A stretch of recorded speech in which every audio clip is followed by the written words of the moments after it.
J&K Ladakh through the ages की किताब की रस्मी इजराई के मौके पर मरकजी वजीर दाखिला अमित शाह ने कहा कि मौरखीन ने वही किया जो उन्होंने किया है, लेकिन अब हमें कौन रोक सकता है।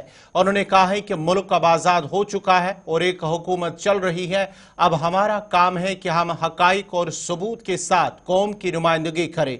अमित शाह ने कहा है कि कश्मीर को कश्यप की सरजमीन के नाम से भी जाना जाता है और मुमकिन है कि इसका नाम उनके नाम पर रखा गया हो। स्थापित करें। हम हर इस प्रकार के कार्यक्रम में, हर चर्चाओं में, हर विद्वानों की मंडली में बैठकर चर्चा होती है, उसमें इतिहासकारों को कोसने का काम न करें। उनको जो करना था वो कर दिया, हमें अब कौन रोक सकता है।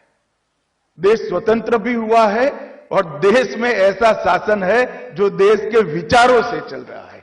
अब हमारा काम है, हमारे दृष्टिकोण से हम इतिहास को प्रमाणों के साथ, हमारे दृष्टिकोण के इतिहास को तथ्यों के साथ संकलित करें और रखें। अपने आप जो झूठी बात है और सच्ची बात है उसको देश की जनता और दुनिया के इतिहासकार सिर नीर कर देंगे, वो बदल जाएगा।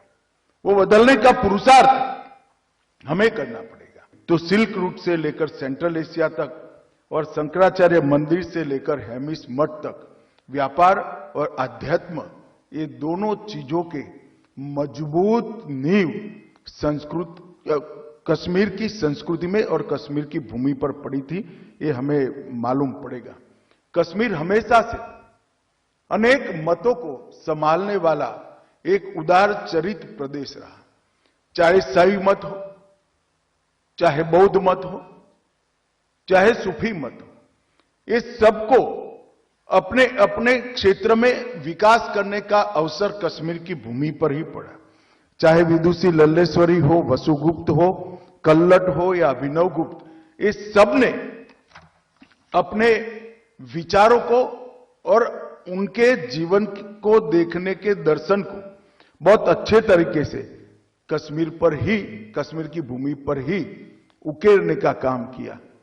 हम सब जानते हैं कश्मीर को कश्यप की भूमि का भी नाम से जाना जाता है। शायद हो सकता है कि इनके नाम से ही कश्मीर का नाम पड़ा हो।